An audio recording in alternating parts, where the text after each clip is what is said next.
What's up, everyone? Welcome back to Culture Binge. This is the Wisecrack podcast that is your last hope to understand the increasingly fragile cultural zeitgeist. I'm your host, Michael Burns, joined as always by someone who once told me that it was okay to cry as long as I used it for my benefit, Surbhi. Surbhi, how are you today? Very well, thank you. And today's special guest, someone who often says that Thanksgiving is only ethical if you kill your own turkey, Helen Flourish. Helen, how are you? I'm great. Looking forward to killing my own turkey in a few days. So. See, I told you. I made a wild assumption there, Helen. Not to dox you. You are originally from the U.S. South. And I just assumed that people in the U.S. South are more likely to kill their own turkeys. And I mean this in a positive way because I bet the quality of their turkeys are significantly better than those who rely on grocery stores.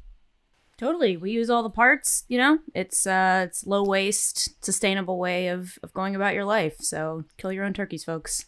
I love it. Kill your own turkeys, ladies and gentlemen. You heard it here first. So today we're going to talk about the results, if you could call them that, of the big climate conference that just wrapped up in Glasgow. We'll talk about the power of emotions and what it means to be oversensitive. We'll also talk about other stuff as well. But first, Helen, glad to have you back. I feel like, what is it, your third time on Culture Binge? I think so. I think this is number 3. Yay. Okay, the three-time club. That's a big deal. One thing I wanted to know while Helen was here, Helen, you're the host of a new Wisecrack show that just came out last week called Wisecrack Labs. For anyone who's listening to Culture Binge and isn't aware of that, what is this new show that you're hosting on the Wisecrack YouTube channel? Yeah, so our new show, it takes kind of, big questions in science, particularly around advancements that everybody is excited about, and poses the question, can these really save us? Are they really all cracked up to be? And what are the social or cultural ramifications of, putting a ton of money and hope and optimism behind these things, right? So most recently, we talked about direct air capture. We'll be talking about other cool stuff. Yeah. Awesome. Well, yeah, and definitely everyone check that out if you haven't. It's part of our bunch of new shows we've been putting out recently. So, and I think a lot of stuff we're doing these days is stuff that fans of Culture Binge will like. So, I don't know, check out the channel. If you haven't, definitely check out Wisecrack Labs. And, you could see a bunch of Helen, much more Helen than has ever existed on any other thing. Helen on a cool set, Helen with a cool TV, Helen with props. I mean, all types of Helen. I love that. Helen's the best. Thanks. Check it out. Oh, shucks. Hey, listen, Shucks. I recommend it. And I had nothing to do with it. So I'm just, completely partial, impartial, nothing at all. So No involvement. before... No involvement whatsoever at all. Couple things before we get into the show. I wanted to follow up on a story we talked about. And Helen, part of me thinks you were maybe here when we did this topic, but maybe not. We talked a while ago about Britney Spears and her conservatorship. Surbhi, I imagine that was a topic that you brought up initially. Am I wrong? Natch. Yes, that was me. Yes.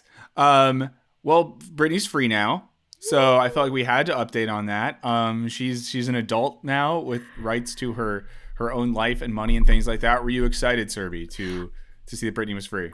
I was very emotional. It's been a long time coming. I have been a strong proponent of the Free Britney movement for quite a few years now. So it was the moment we were all waiting for with bated breath. Wow, you said that so seriously and dramatically. And for anyone who's just listening to this, Surbhi just made a face as well that was like just Oscar worthy. That was great. Helen, do you have any thoughts on this? Have you been a part of the hashtag Free Britney movement, or are you one of the types that wants her to be controlled by her father? No, there's definitely no in between. No, I think I'm stoked for Britney. I think this is a big win, obviously, for her, and just hopefully this will kind of shed some light on what seems like a murky legal kind of realm anyway, as far as conservatorship. Conservatorship, I think I said that properly. Oh, yeah, right. But yeah, stoked for Britney. Great, very happy that she is free and can control her own body, for the love of God. Yeah. Yay. Awesome. So when everyone's hearing this, and producer Maddie is welcome to jump on and correct me if I'm wrong here, I think people will be hearing this right after Thanksgiving. Am I correct in that? Right before. Okay, great. So, since this is going to come out right before Thanksgiving, I just wanted to talk really quick about that. Well, first of all, Helen and Surbhi, are either of y'all doing things for Thanksgiving this year? Are there plans afoot for the Thanksgiving holiday? My family usually does something very mellow, and then my mom and I go to the beach on Friday and Sounds walk great. around. Yeah, tradition. Yeah, Helen, how about you? Are you doing Thanksgiving this year? I mean, I'm gonna be in the place that I live, where I don't have any family around. So my partner and I will probably be friendsgiving hopping if someone is kind enough to let us into their homes. We shall see.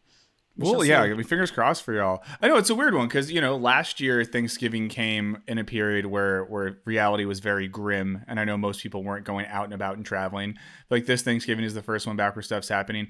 What do y'all think about Thanksgiving in general? I think I do this probably every year on this podcast, but I'll just say my piece, which is I really don't like Thanksgiving.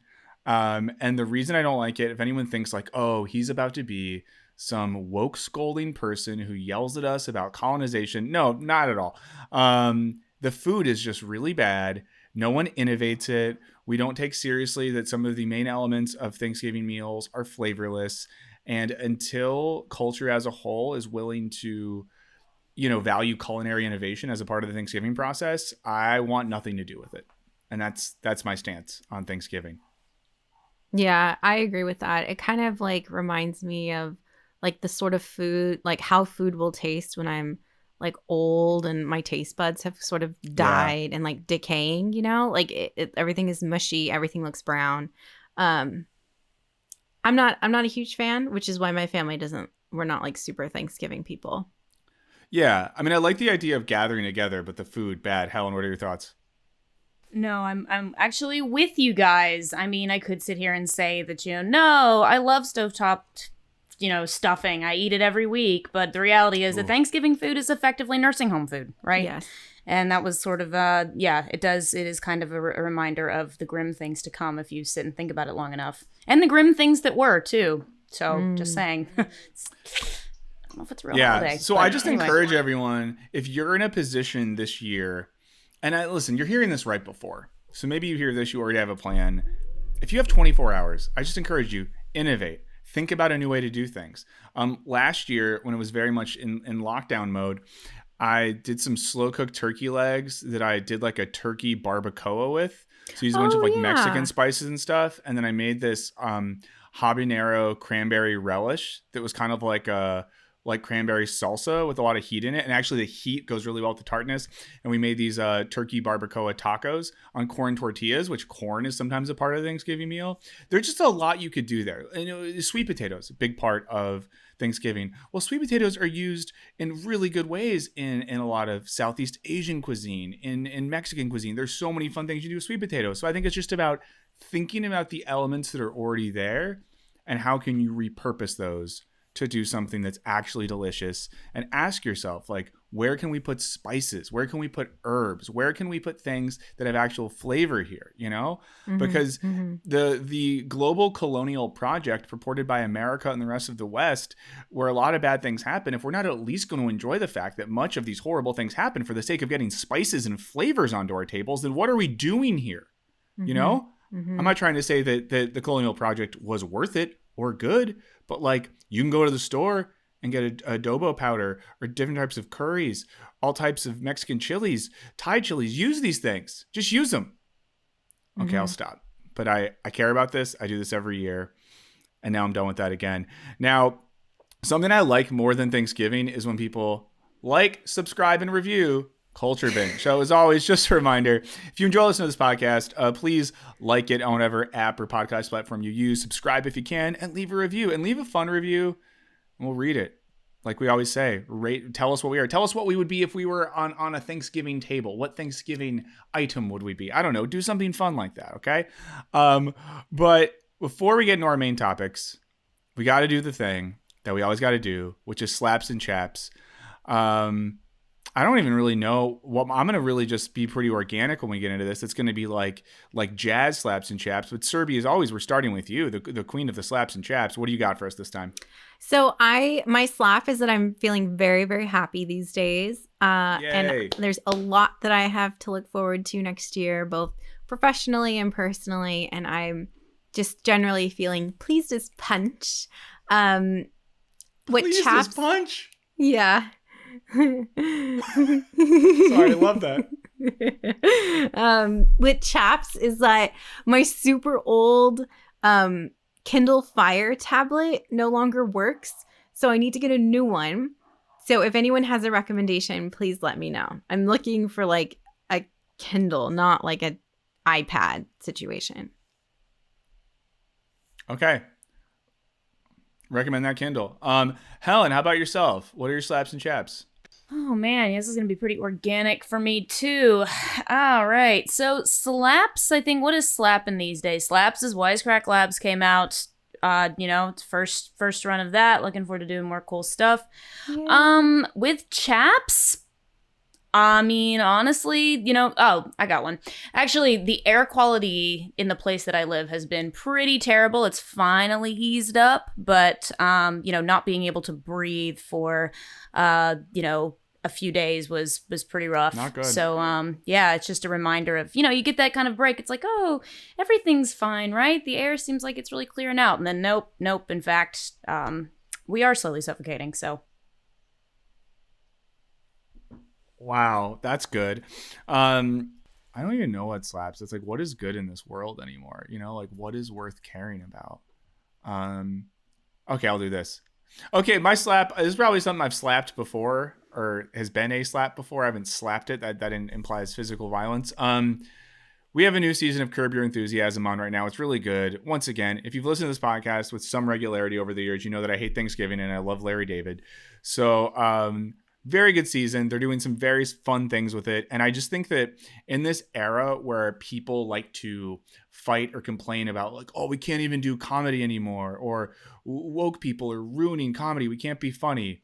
Larry David, an old Jewish man who's like 80 right now, is showing us repeatedly how you can have fun and be transgressive and do comedy that's about really hot button issues in culture, but have it be funny and smart and not like offensive. In the most recent episode, I mean, we're talking, he's exploring racist food stereotypes. We're talking, there's KKK members involved. There's a rabbi. There's just a lot happening, which on surface, you're like, holy shit, how is this going to go? But it's so funny and he does it right. So anytime someone says to me like, people can't do comedy anymore, blah, blah, blah. It's like, shut up. Old Larry David is managing to do it and be so funny. So the rest of you don't have excuses. So that's why, once again, no complaining about cancel culture and comedy or anything. Larry David's very funny. Watch his show, etc. My chap, and this is a real chap. This happened recently. My chap is that my phone recently connected to my computer in a weird way, such that when I get a phone call, it pops up on my screen, no matter if I'm in a work meeting, recording a podcast, writing, anything like that. And I don't know how to turn it off. And I blame the ghost of Steve Jobs. Burn in hell. So now that we've gotten that taken care of, it's time to get into it. We'll get into our topics for this week. The first one, Surbhi's going to talk us through this. There was a Guardian piece. It has to do with emotion, sensitivity, things we care about on the show. So Surbhi, tell us what's up with our feelings. So this article really resonated with me because I'm very similar. I'm one of these people. So according to a psychologist named Elaine Aron, 20% of people are highly sensitive, which means that they struggle to cope with things like smells, sounds, and images. And when people have information coming in, they process it more deeply and more elaborately. And so this part of the article sums it up really well. When these people have information coming in, they process it much more deeply and more elaborately, says Genevieve von Loeb. I think that's how you pronounce it. Who is a clinical psychologist, and she works with many highly sensitive people. She said that these individuals take information, they absorb it, and it becomes a very strong type of stimuli, and they're processing it differently than a non-sensitive person because they take it all in at once. So they become more, they're overstimulated, over-aroused, and overwhelmed. And historically, society has viewed these individuals as being weak or fragile or over-emotional. But in the article, so let me take one step back. So The Guardian created a survey in which it asked its readers to share their experiences. And one survey respondent said that as a highly sensitive person, they feel that it is an advantage because it makes them a good listener. So they're good at conversation and they're able to find underlying meanings easily. They also feel that they're more intuitive and have a rich life filled with strong emotional vocabulary. And I felt for me, like as a highly sensitive person who often feels very overwhelmed by stimuli, not so much like lights and things, but when there are a lot of people or like noise and things like that, it really overwhelms me. And also when I like hear stories or things like that, I cry and get really emotionally attached to things. So I was really happy to hear like this different perspective and a reframing on this sort of situation. And the psychologist continues by saying some of the strengths of these individuals are that they're very self-aware and they have a great capacity for empathy. So that's really good in leadership roles. They are often creative and they're visionaries of our world, and they come up with different ways of thinking from the mainstream. They also have a very strong sense of justice and fairness. They're good listeners, and they question rules that don't make sense. They're also very conscientious and look at details, and we need these kinds of skills and awareness in the world at the moment. And the article touched on it a little bit about how these individuals could be helpful in solving some issues like the climate crisis and other like large scale problems.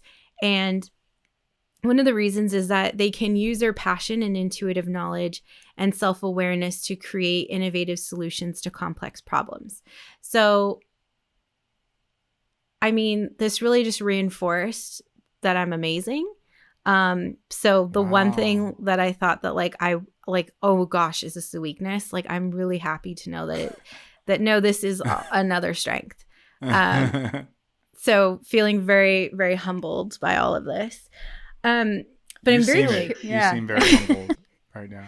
I'm probably the most humble person you'll ever meet in your life. So I'm very curious about your experience with overemotional or highly sensitive individuals. Have you ever experienced this? Do you know people like this? And what are your thoughts? Do you agree with what these psychologists say, or do you think this is just a way for somebody like me to feel good about themselves? I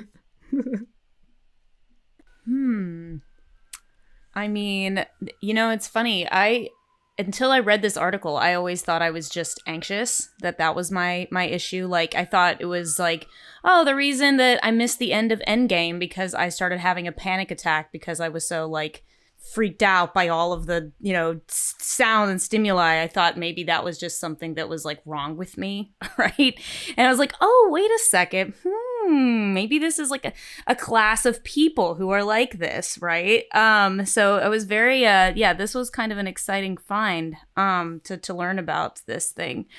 There, obviously there's drawbacks, but I think something I thought was interesting, and maybe Surbhi, in your experience, I'd be curious.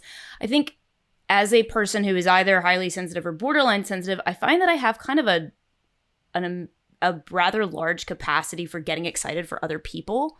Do you find that that's true for you as well? Yes. Like to an extreme, like almost as if it's happening to me. Like my reaction is so much stronger than somebody else's reaction that I think it makes people uncomfortable. Like how excited I am. And I'm like, oh my gosh, let's talk about it. And you actually did that with me recently. And then that made me even more excited. And so I really like that because I think it's nice to celebrate other people and make them feel excited about something. But sometimes I wonder if it comes across as not very authentic to individuals who aren't used to it because they think like, okay, like settle down. I'm not even that excited about it. Yeah, I had that same thought. Like, am I freaking you out by the fact that I'm like more excited about you being pregnant than you are? Like, I don't know, you know? Like, I can't tell. Is this? But yeah, I don't know. Are you highly sensitive, Michael? I'm a man, so I don't. No, yeah, I'm pretty sensitive. I was like really sensitive when I was a child, and I think that I don't know, maybe part of the reason why I've gotten less sensitive has to do with the way our culture treats sensitivity and emotion related to like perceived gender and things like that. So I do, like I had experiences growing up where I like cry as a kid. And I think like some even well-intentioned parents, male figures in life were like, we don't cry, here's why. And it's a thing I definitely internalized a lot. I think as I've gotten older and realized that a lot of that gender stereotyping stuff is just like problematic nonsense. I've cared less. So yeah, I don't know. And I think like anyone who, I don't know, who like wants to make stuff, or as the article said, creative people tend to lean towards the sort of feelings thing there.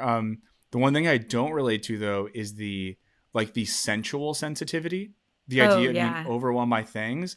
I kind of have the opposite thing where silence and times where nothing's going on makes me feel super distracted, and I need background noise, movement, things like that to focus. That's why historically I've often worked in public places. Why for the past 2 years I've been an unproductive piece of shit because I've been able to sit in like coffee shops and bars and work because of the Patagonia.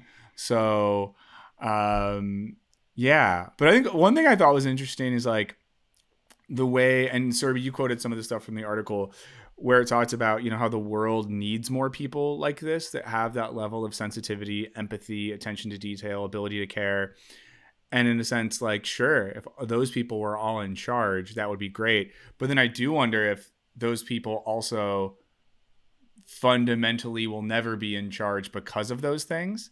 And what I mean that not to diss anyone, but, it makes me think of in Plato's Republic, there's this part where Socrates is talking about how the type of person who would ever want to be like a political leader or something like that is the last person who should. Those who want power aren't ready to wield power. And then Socrates in the Republic says something to the effect of the only person who would be a good leader would be the one who would only want to do it out of a responsibility to other people, not about themselves, their ego, their power.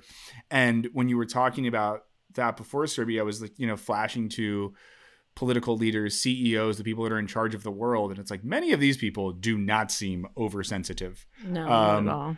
And whether it's just the practical ability to be able to turn on the news and have people saying that you're an asshole all day, or the ability to ignore the plight of many people and not be too pressed by that. But yeah, so it almost feels like that catch-22 where I wish more people that had this sort of a sensitivity superpower thing were in power. But I think that very thing is probably what keeps people like that out of the cutthroat world of power and influence.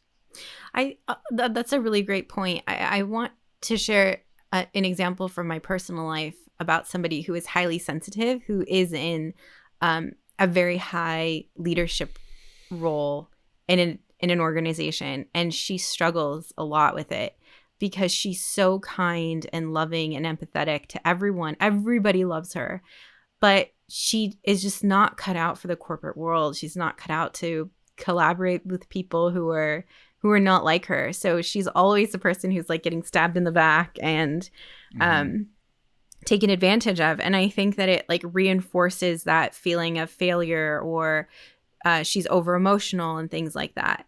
And then like I know she gets upset like in calls and stuff like that. So it's really sad that like she is amazing, but because she's surrounded by so many shitty people, she doesn't thrive as well as she could.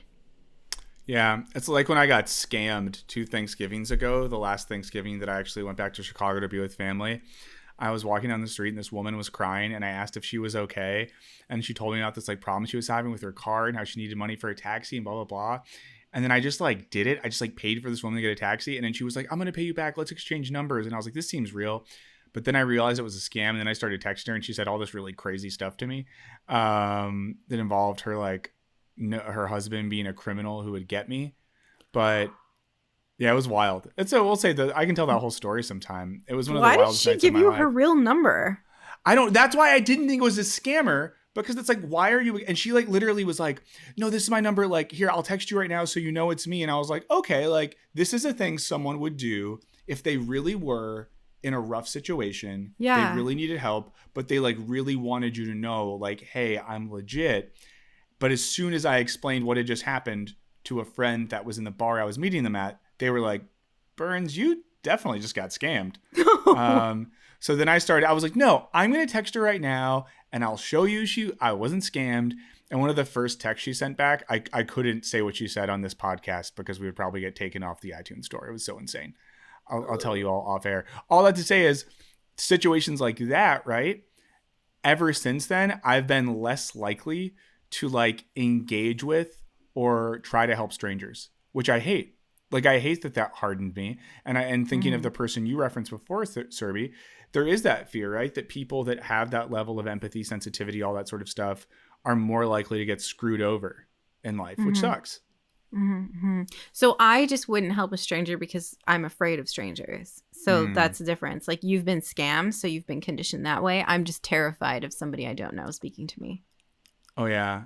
I'm not really. I like strangers better than I like people I know. I'm afraid of people I know speaking to me and having conversations with those who I know and love. Strangers are great. No expectations. Let's do it. If you know who I am and you see me anywhere and you're a stranger, come say hi. I'll be so nice. If you know me, stay the fuck away from me. I 100% would not come up to you if I saw you in public. Yeah. Fun fact, everyone was listening. Surbhi and I have still never met in real life. Surbhi could be 7 feet tall or 4 feet tall, and I would not know because I've only ever seen her from shoulder to head. But one thought on this stuff, right? I do wonder as well with people that do have this sort of sensory overwhelming, that are very sensitive to the world around them. Part of me almost feels sometimes that people like this, it's like the Matrix, right? And I feel like sometimes these folks actually see through the Matrix. And what I mean by that is we live in a world that has so many rough things going on with it, right? There are so many examples of people being exploited or hurt, people that say cruel things to each other, people that are struggling to get jobs. Things are happening on the planet all around us. And I feel like out of a sort of sense of self-preservation, so many of us have been able to turn off, I guess, or like put on the horse blinders to not see stuff. And there's even sometimes I think about that as someone who like lives in Los Angeles, a city with one of the largest unhoused populations in America. It's just like a normal part of life that people are like, I'm going to walk to get my $7 coffee and walk by an encampment where 20 people have to live outside because they can't get a place to live. And I just like click off so I can keep going on with my day. And there's part of me sometimes that's like, is this gross that I'm not just unable to cope in this? We'll get into our next topic in a second, but when we hear news about the climate or refugee crisis or all these sorts of things, we have to have this ability to just click off or else we'd be overwhelmed and ruined. And I wonder if it's almost that like people in the situation sometimes are being punished for their ability to truly see and experience reality for all that it is, good and bad. That was beautiful. Yeah. Oh, thank you. Very profound. No, it's interesting that you bring that up because I think that, if you like, there's other avoidant behaviors that come with that. Whereas you become conditioned to be able to walk past the unhoused person because it almost feels like a survival mechanism. But I feel like for someone who is highly sensitive, that it's almost like you don't even want to go outside and you don't want to get on Twitter, you don't want to watch the news, you don't want to know what's happening because it's just fills you with so much your reaction is so visceral. The way that people talk affects you. Like the structure of their rhetoric sometimes on Twitter for me is just, I don't know, this is an example that popped up. I'm like, I can't spend too much time on there or on LinkedIn because there's something about it that bothers me so much about the way that they talk. And it's like so silly, but it comes off as like insincere or something like that. And it's the same kind of thing, with just like more broadly, social issues. And it's I've said this something similar before on this podcast, but it's like a privilege to be able to turn that kind of thing off. So for, highly sensitive people who cannot, I can't imagine it's probably really devastating. But to your point, it's like, yeah, being able to see through the Matrix, That's it's the downside. It's No, Helen, that was yeah. super well put. Before we move on, any other thoughts on this topic? And I think this is one of those things I will be thinking about throughout the day, because I do find this super interesting. So any final thoughts from y'all on this one? I like it when people think about me. So thanks for thinking about me the rest of the day, Burns. Wow. There you go. I can't do better than that. So I guess speaking of things that make people feel overwhelmed or bad or like all is lost or things like that, the United Nations Climate Change Conference just wrapped, COP26, which is not a group of 26 cops or a cop who turned 26 and threw himself a big party in Glasgow to celebrate. It was a conference where leaders of all the world's superpowers, including business leaders and stuff like that, got together in Glasgow to talk about the climate and the future of the climate and the planet and warming and things like that. And there's been a lot of coverage of it, a lot of great coverage on the internet. I really enjoyed the coverage on Earther, which is Gizmodo's weather and climate website. And I really liked a piece that came out a few days ago from David Wallace Wells of New York Magazine, who's someone, he wrote a book called The Uninhabitable Earth a couple years ago. It's one of my favorite things I've read on climate recently, although it's devastatingly grim. And he wrote a sort of summary piece of the COP26 conference. And spoiler alert, he wasn't too optimistic. So the article gets into a lot of things. One of the facts he gets into is that a preliminary analysis that was published by Carbon Brief, which is another climate website, said that all told, the agreements coming out of COP26 may shave 0.1 degrees Celsius off future warming. So according to their analysis, if everything that was promised at this conference happens in regards to cutting back emissions, moving towards renewable and electrical energy, all that sort of stuff, all that happens, best case scenario, 0.1 degree off of future warming. And we need more than that. I'll read a longer quote from Wallace Wells's piece. He says, it may seem confusing that while current policies suggest a median warming of 2.6 to 2.7 degrees It may seem confusing that while current policies suggest a median warming of 2.6 to 2.7 degrees, national pledges in aggregate translate to a temperature rise as low as 1.8 or 1.9 degrees. But these two timelines are in fact worlds apart. As skeptical advocates have been pointing out relentlessly, there is a big difference between promising to do something 30 years from now and actually doing the things now that are required to meet that goal. The first requires the second. You simply can't expect to cut carbon emissions 100% by 2050 if you also expect emissions to rise by 2030, as the UN does. So one of the big things I got, at least from Wallace Wells's coverage and from other things I read, is that the trend seems to be a lot of politicians almost like kicking the can down the road. So making big promises for 20, 30 years from now, but not doing the things in the interim that'll actually allow us to meet those. And according to a few models I saw, as things are going right now to reach 2050 goals, by 2030, we would literally just have to stop all emissions as a whole to get where we need to be by 2050. So, there's more to talk about here, but I don't know. I think, were either of y'all following the COP26 proceedings and paying attention to the news around this in the past couple of weeks? No, it was really overwhelming, so I had to check out. Really depressing. Very reasonable. Yeah, to be honest, I started following, and then some of the hyperbole that is, I think, was discussed in this article just made me feel like this is just another this is just sound bites. Like Greta Thunberg put it all just sounds like a lot of blah blah blah. That's kind of how I felt about it. Sort of from the beginning was like, this is posturing. It feels largely symbolic, if that. I think Wallace even brings that up though, right? Like he talks about how it is, it does winds up being on the part of individual countries. People come into this conference with their plans, but ultimately, like the decisions that are made here aren't going to be actionable unless the individual countries do their part. And I think we've seen over the last few years just how fragile those promises are, depending on who you have doing the, who's in control. So it just feels like a lot of just talk. Yeah. Yeah. I mean, something that was interesting in reading some of the comments from people who spoke and participated on panels at COP26, carbon capture and air capture technology came up a bunch. And for anyone who did watch the first episode of Wisecrack Labs, something that Helen gets into, and Helen, you talk about with Stanford scientist Mark Jacobson, is some of the skepticism and problems with air capture technology. And to make a long story short, once again, I encourage people to check out that video. Maybe we'll link to it in the comments. Is basically that the promise of air capture technology is nowhere near what we need it to be in terms of efficacy. And it seems like there are still people who are global leaders and business leaders who have this mindset of, well, we can still steadily increase or keep emissions at a steady level because in 20 years, we'll just suck all the bad stuff out of the air, which does sound pretty untenable as an actual thing. So I think it's upsetting to see people continue to rely on like technologies and things that aren't proven when like we know what we could do right now. It's pretty wild. And I think at its worst, some of this does feel like an entire conference dedicated to moving around the deck chairs in the Titanic, not to be too grim. But at a certain point, it just starts to feel like parody. Like, what is the point of world leaders getting together on a vacation to talk about all this stuff when nothing really ever happens? Fucking bizarre.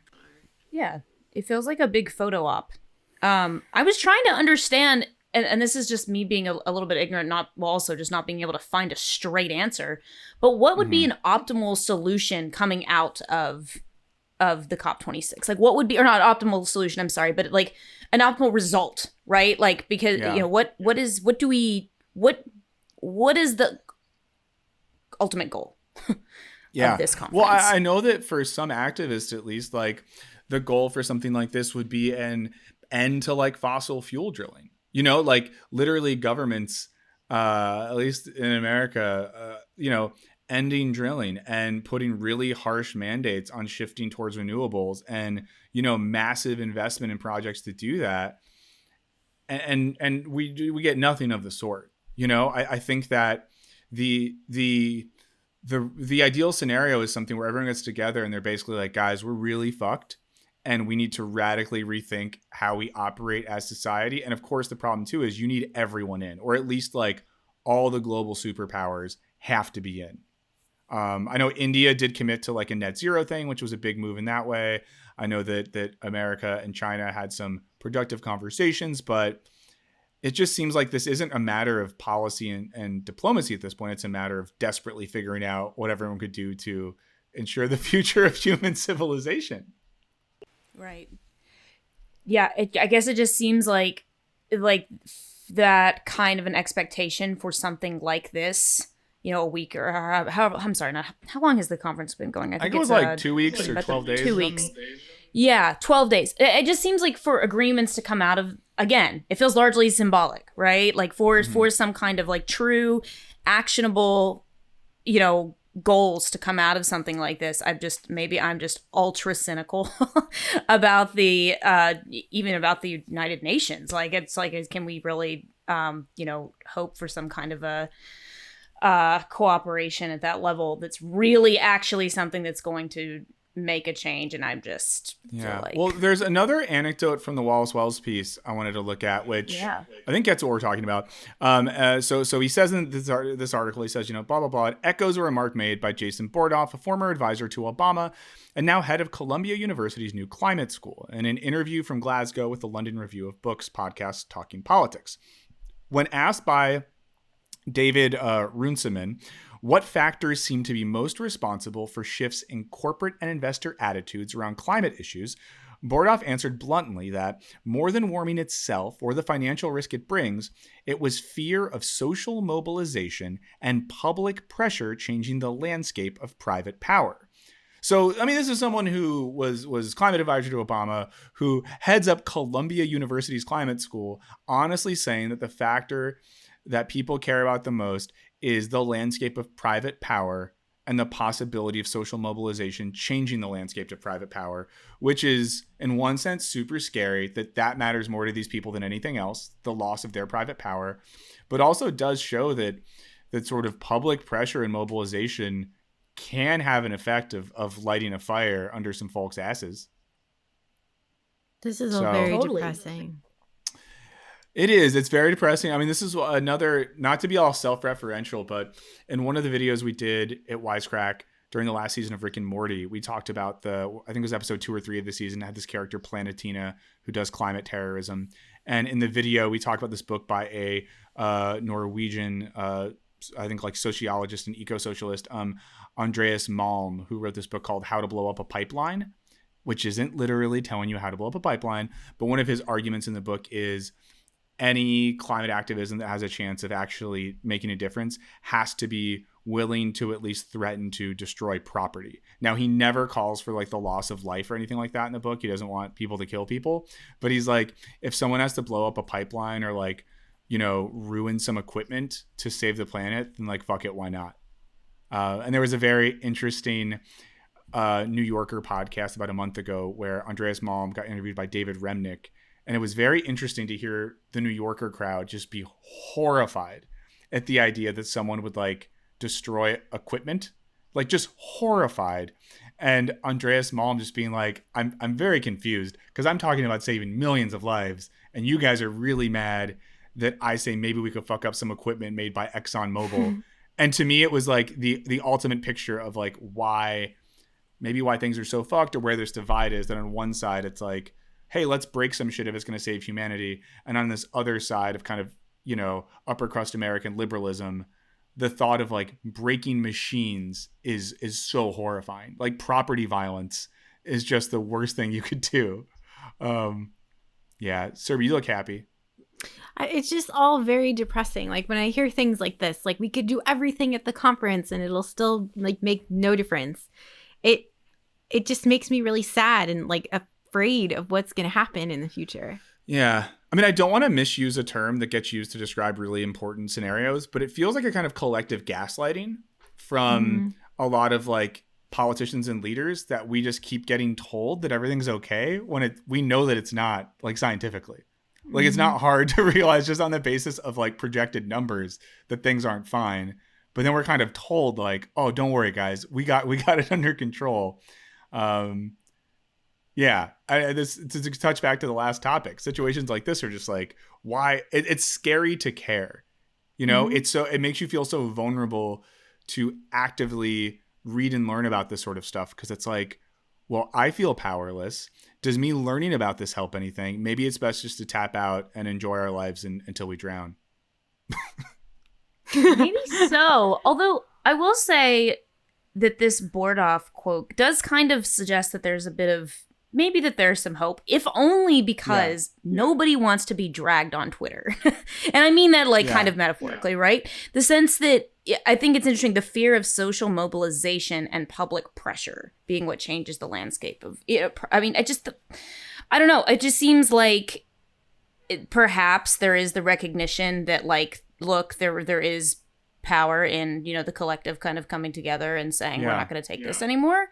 And that if in fact, you know, these you know, private entities and also public entities, politicians are waking up to this fact that maybe something will change. And I actually think all of the hyperbole around the climate crisis that we saw coming out of you know, the COP26 or COP26, apologies, no, it's fine. I just actually like evidence to that. Yeah, whatever. But I think it's actually is kind of evidence to that, right? Like these sound bites that are kind of like, listen, like this is horrible. This is the doomsday clock is like a minute to midnight, you know, that kind of thing. I mean, there was a quote in there about Boris Johnson's speech, which I was like, their speech, you know, his speechwriter did a great job. Can we believe what he says? I don't know. But the fact that they are saying it suggests that they do recognize that they have to, you know, they must say these things. And the fact is the people who are hearing them are seeing through it. So at a certain point, they are going to have to be forced into action. It's just a matter of whether or not, at what point does that happen? And I think, I agree with that. And to kind of paraphrase my favorite of the modern political philosophers, Jean-Jacques Rousseau, you know, people collectively getting together to do stuff can do incredible things. And I still have a very earnest belief in the capacity of collective human power to drastically change history and make things happen. It's just a matter of that ball getting rolling, rolling. But once again, this isn't an activist podcast. We have no opinion on this. We're just here sharing the news. None of us care. We're objective observers to the rapid warming of the planet that we live on. Okay? That's all. Just in case anyone's going to say, like, I don't listen to Culture Binge for this sort of stuff. Us either. We don't care. But what we do care about more than anything else is your emails. We care about you writing us and calling us. Although, like I said last time, no one calls anymore. So someone should call now because no one ever calls. You know, have some fun with it. But if you wanted to call us, you can call us at 213-534-8807. That is 213-534-8807. I will not be picking up that call, but, you know, we'll hear your message. Or you can email us at culturebinge@wisecrack.co. Note there is no M there. culturebinge@wisecrack.co. So we have some emails. So some, and I'll just say too, a couple of these we're not going to talk about, but thanks again. We get even more advice for Surbhi's trip to Spain. So thank you so much again for travel advice.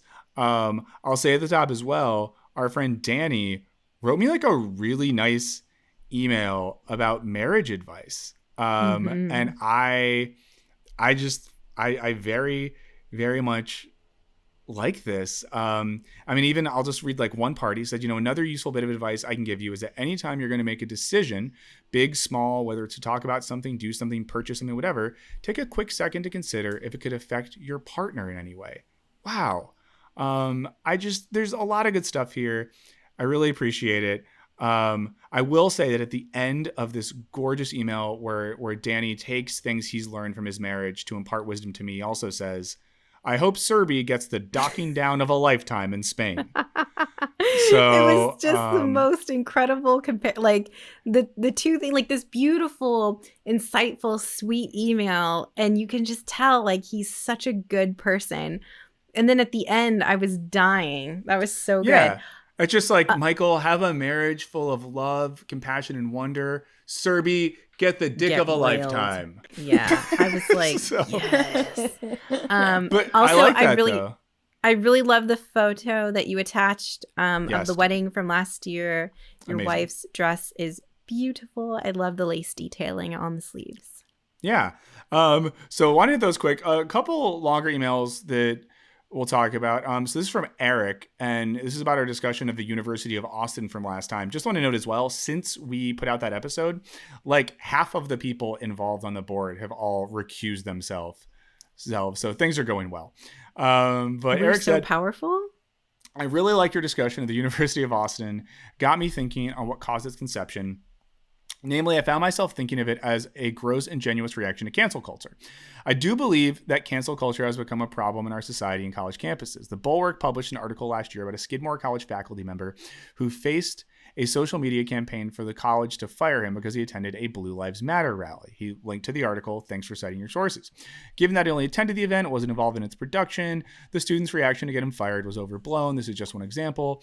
The fear of reprisal for any controversial opinion that isn't socially in vogue transferred to the classroom. Says last year, the Foundation for Individual Rights in Education published a survey which showed that almost half of students self-censored because they thought another student might judge them, and just under 1/3 did not speak up because they thought their peers might consider their words offensive. He gets into some other stuff there. But he goes on to say, as you talked about last episode, the University of Austin claims it will be home for open-minded debate, free from woke liberal trappings over their colleges. But in reality, I think it'll become a safe space for conservative faculty and students to express their opinions, both problematic and benign, without fear of reprisal or cancellation. A possible second-order effect could be the silencing and cancellation of liberal students, but who knows? Maybe they'll surprise us and actually be open for partisan dissent in their discussions. My main point is that the conception of the University of Austin seems to be an ingenuous attempt to capitalize on the increasingly partisan divide in our society to attract conservative students who can then live in their own political opinion bubble and do their own version of cancel culture. Yeah, I think I definitely probably disagree slightly with some of the examples, or at least Eric's read on some of those examples. I very much appreciate stuff here, like when it talks about, and this was from the study they talked about where half of the students self-censored.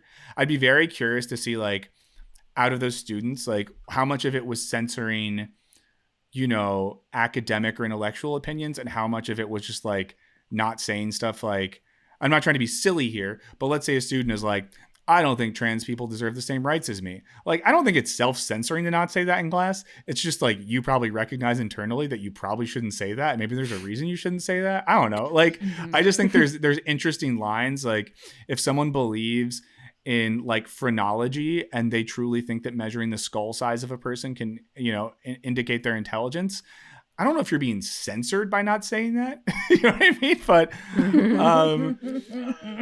But I think regardless, Eric is making a good point that like what that school is doing is in no way responding to a problem, real or imagined, but just creating another bubble where people can, continue to develop beliefs in a vacuum disconnected from a larger dialogue. Every time we talk about the skull thing, I'm reminded of when I was in business school and one of my classmates kept telling me that I had a really nice shaped head. Oh God. And then he told me a story about how I forgot what country it is, but he said they make ashtrays out of people's skulls. And that stuck with me. And that dude's really creepy. And it's gonna take me a lifetime to get over that one. Wow. Like send us a skull. Capital now or something. Ashtray. Like, I think his dad was like an arms dealer in like Eastern Europe, so he like went back home. Oh God, he's like okay, that is doing really sketchy things over there. Hey, that's some details there. Whoa. But Helen, do you have any thought on that email? Yeah, so I am still catching up on Culture Binge and all other podcasts that I listen to, but I was very intrigued by this email, and I actually, after looking a bit into the University of Austin, I strongly agree with Eric's conclusion here. I mean, this is what I feel like not only a entity like this, but a lot of media organizations have been doing is as it says here, capitalizing on the increasingly partisan divide in our society, like 100%. That's happening across the board. This is just seems like a logical conclusion to the kinds of things that we've seen over the last few years, as far as the argument about who is allowed to speak and what opinions they're allowed to have in education, blah blah blah. And yeah, this is just, it sounds like a scam, and it sounds like a lot of other people thought it was a scam too, given their resignation from these boards and that kind of thing. So yeah. Definitely. Oh, yeah. And by the way, this episode is brought to you by the University of Phoenix. If you want to start a new career or expand in life, we offer for-profit degrees ineligible for public student loans that'll allow you to go into massive debt while also staying unemployed. Go to universityofphoenix.na for more information. So the next email is from Logan. Logan says, so Logan emailed in regards to the discussion on economic disparity in the film industry. He said, loved our comparison of the industry to academia, as I felt it was a very apt way to look at both. I don't believe that actors should make as much money as they do, but I also feel as if I'd rather the actors make out like bandits than the executives. 100%. As someone who's just starting out in the industry, hell yeah, Logan. And as someone who believes in equal pay, I would love it if everyone in the crew would make comfortable salaries off their work. 100%. That's kind of, we got at that last week, and I agree. He did go on to say then which Eternals characters we would all be. He said, my favorite character and the character that I'll also attribute to Michael has got to be... Wait. I'm confused what happened to you. I think someone copy and pasted the email, so it left me out. I was copying look people up. My bad. Yeah, there you go. Okay. Sorry. Helen tried to screw me over. So he says the character I am is Druig, which is great. Druig was my favorite. He's also a member of the Irish Mob. Also, if you don't know what I mean by the Irish Mob, YouTube Irish Mob Connor O'Malley right now. Surbhi would be Cersei. That's kind of nice. Surbhi, Cersei. They kind of like go together. Raymond is Fastos. That makes sense. I'd give Helen Sprite, or perhaps even Gilgamesh. I don't know Riley that well, but she seems really cool, so I'd say she's Makari. Riley would totally be Makari. Finally, Alec, may he rest in peace, is Ajak. Thanks, Wisecrack. Keep up the good work. As always, if you're a regular listener of this podcast, you know that we say Alec's going to rest in peace because he left the podcast to go be in the woods. He is not dead. I have been contacted by multiple members of Alex's family to say, oh my God, what happened? Why did you say rest in peace? But thank you so much for that email, Logan. Yeah, if I was Helen, I think Helen's maybe more of a Gilgamesh than a Sprite, because I really didn't like Sprite and I really like Helen. There we go. I appreciate that. So- Yeah, they seem like two kind of opposite ends of the spectrum there. But hey, I dig it. Whatever, Yeah. you know? And Logan, that's so cool for going through like everyone who's currently on this show with any regularity. That's super, super dope. Last email from Sean. Sean listened to the podcast talking about the death of celebrity culture. Said, I live in China where the authoritative government wants to do the best for the people. Recently, there's been a concern about the rampant impact of celebrity worship. The government has put restrictions on the possible exposure of certain online celebrity. One of the events that sparked this was a milk company sponsoring a TV show which encouraged viewers to buy milk to get a label. A number of fans posted videos of them dumping milk into the street because they could not drink it fast enough. Since Western online media, including Netflix, YouTube, and Instagram, is blocked, the major media platforms are Chinese with advertising, streaming movies, and TV series. Basically goes on, and it says, love the podcast. I look forward to my next dose of what's happening in my homeland. Trying to keep you informed, Sean. That's crazy. I mean, it's kind of funny that the government there would just be like, you know what, you freaks are way too obsessed with celebrities, so we're going to have like legit restrictions on what you can do because it's getting out of hand. Note that is not any endorsement of any government in the world. Just I think it's funny.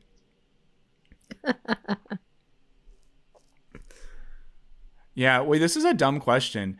So in China, can you use like a VPN to get on Netflix, or is it just like you're shit out of luck? When I went to China, we used VPNs. I didn't use it for Netflix, but I did use a VPN to use like FaceTime and get into Gmail and things like that. That's all. I was just curious. I knew you would know.